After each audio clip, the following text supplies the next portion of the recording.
Classic Rock TK99 and TK105. That is Fleetwood Mac there. It is Gomez and Lisa here as we get to our pal Joe Convertino Jr. and CH Insurance and another edition, another episode of Survive and Thrive. First off, Joe, how you doing? How you been, man? Well, surviving as you keep saying. This is we're close to the holidays, and 2021 is in our sights, Lisa and Gomez. Whew. Finally. Finally. Do you have anything special planned for 2021? A new year. Yeah. A new year. Well, and when we started these in March, and we were talking about this before, if you had said in December we'd still be doing it in March, I would have taken that bet. So we should be on to the next thing. But here we are, not done yet. I mean, there's a finish line out there. At least I think there's we can see it. There's a finish line, and next year we can change it to thrive, because we're all going to be thriving in 2021. True. Well, Joe, let's meet your special guest here this week.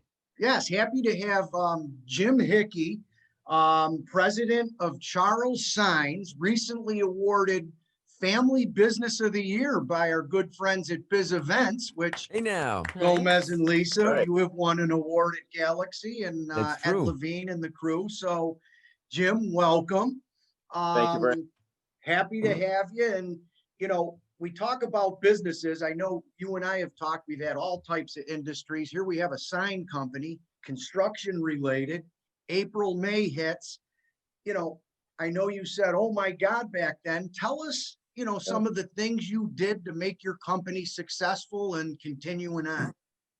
Yeah, when this all started and they shut businesses down, we stayed open for the first 2 weeks because we fell under construction, and then our industry got shut down, and sadly I had to lay everybody off. It's the hardest number of phone calls I ever had to make. But very quickly, within a week, the government realized that, boy, we really need sign companies, because who's going to make the COVID testing signs? And so they allowed us to, they deemed our industry essential. And so we started bringing people back, but there was a big caveat. We could only do work for essential businesses, which was a very, very limited number of companies. So for 2 months, our core business was down 90%. So we very quickly said, okay, we've got to pivot. We got to figure some things out.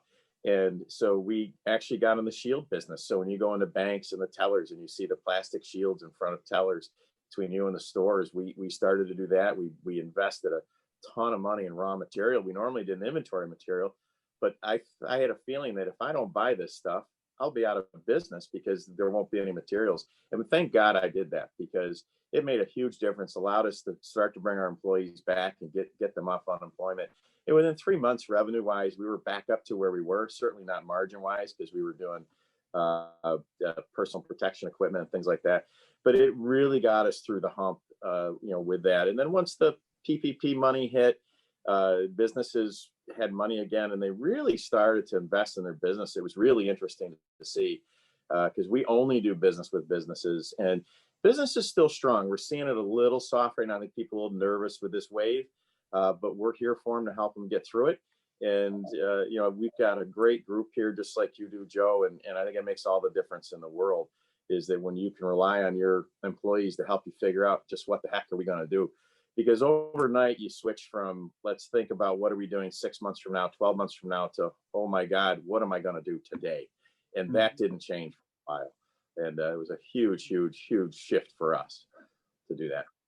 Hey, you're listening to Survive and Thrive with CH Insurance and Joe Convertino Jr. and this week's guest, Jim Hickey from Charles Signs. And we're going to continue the conversation on Zoom and record it, and you'll be able to catch it in its entirety a little bit later on today on our Facebook page at TK Classic Rock. Yes, and there we are on part 2.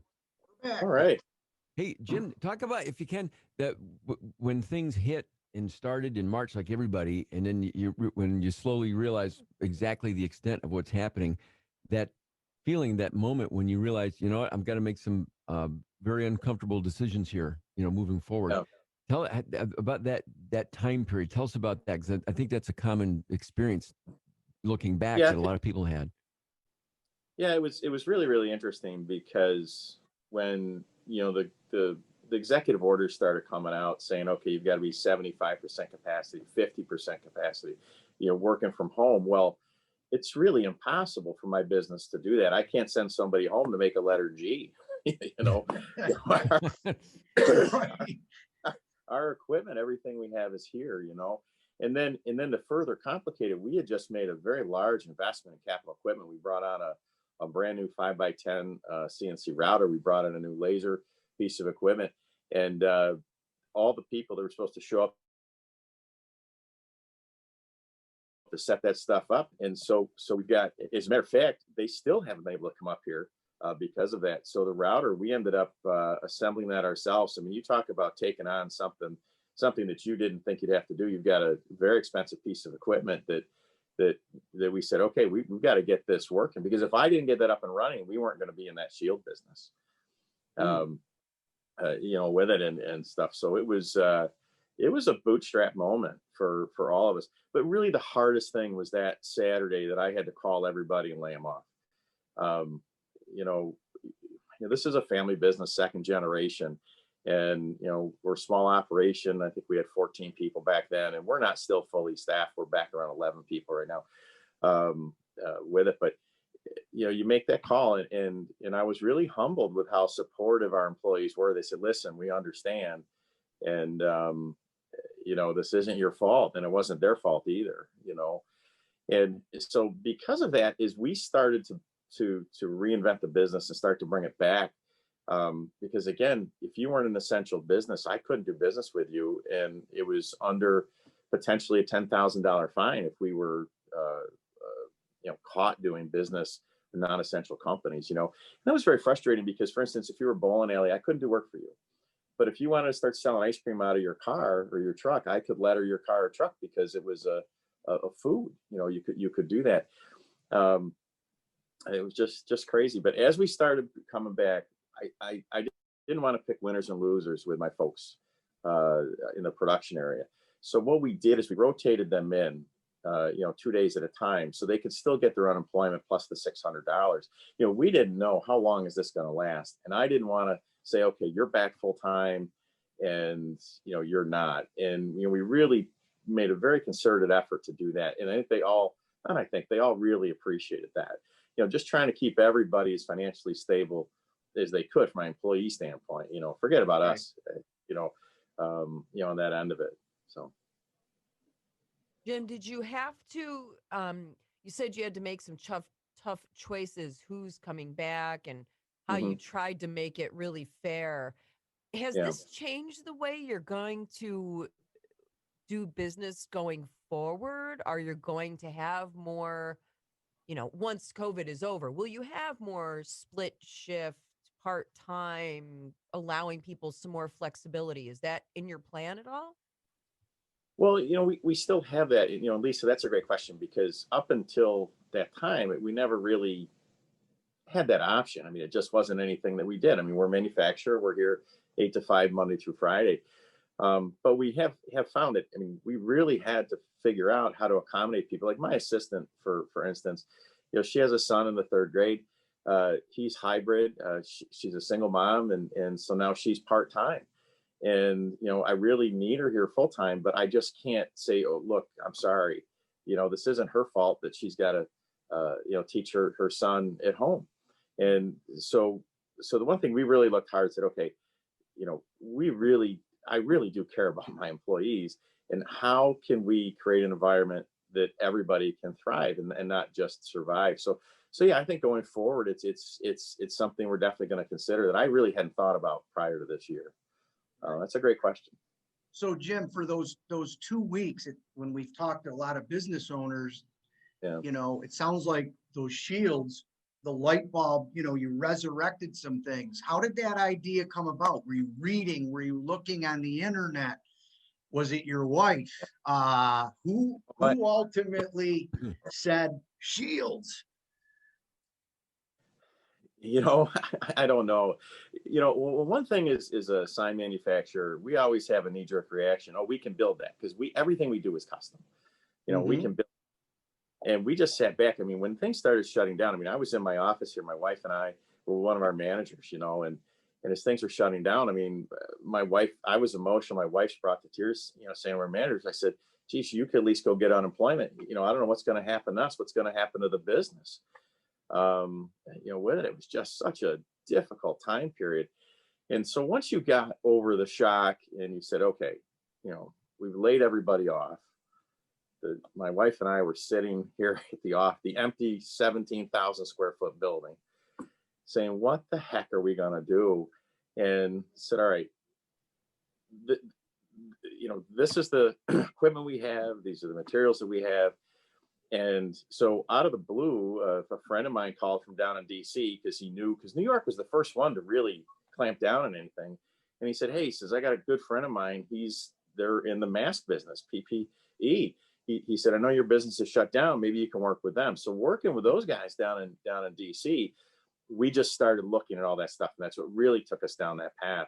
But the real trick and really what made us successful with that is that the week we were shut down, the following week we brought our management team back and we looked at it.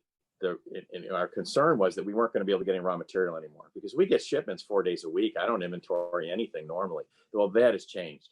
You know, we brought in a ton of material. My management team thought it was crazy. And I said, listen, if I don't have raw material, I can't put letters on it. I can't do anything. And if they can't get stuff to me, I have no way to create revenue, to generate revenue, even if I have orders, you know, with it. And so we bought a ton of stuff. Then 2 days later, I said, it's not enough. We brought like another half tractor trailer load of stuff in. And thank God I did. That really made the difference. That got us through June. And the supply chain was so broken, and it still is. It's still hard to get things. It's surprising on that end. And I think in my entire career, the best decision I ever made was buying all of that raw material. Because without it, I don't know where I'd be today, financially in particular. So Good for you. Good for you. Yeah.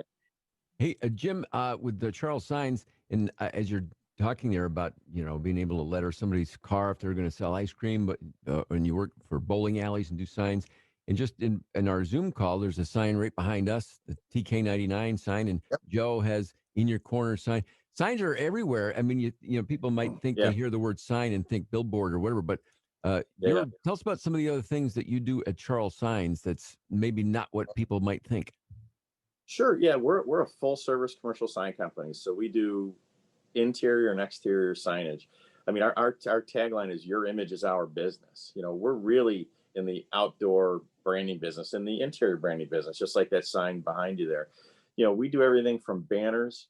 You know, I tell new clients when I meet them all the time, I said, I could make a 4 foot by 8 foot banner for you for $100, and we've made 4 by 8 signs for 50,000. There's everything in between with what we can do. And basically, if there's letters on it, we can do it. Everything from laser engraving cutting boards to gas stations and banks. And it's been interesting as we've grown the company. When I first got in the business in 1995, I was partners with my father-in-law and my wife. It was a very small operation out of the business, out of the basement of his house. And it's incredible to me looking back what we actually did out of that space. I don't know how we managed to do it, but you do what you need to do with it. And now today we're in 17,000 square feet. But back then we get started, people said to us all the time, oh, I'm sure that job's too big for you. And now I hear all the time, oh, I'm sure that job's too small for you. Well, you know, our average invoice is under, you know, $800. And so, you know, it's so varied what we do. And sure, it's great showing the big showy projects that we did. You know, like we just redid a ton of signs at Drivers Village, all their directional signage. There's an enormous LED board on that big stainless steel sign that we put in there. And all that stuff's really great. And I love that stuff. And, you know, they're great people out there. They've been very, very good to us this year in particular. And stuff. So it's just exciting stuff. So Jim, back then you mentioned the father-in-law, you and the wife. How were those executive meetings or morning coffees? Well, you know, people ask that, you know, my father-in-law, Chuck, he's retired, lives in Florida now. I think he's under a lot less stress, but he, you know, he started out in 1968. I don't know if you remember the old Big M stores. You go in and they had the paper signs on the outside, like bread, you know, I don't know what it was back then, 19 cents a loaf or whatever.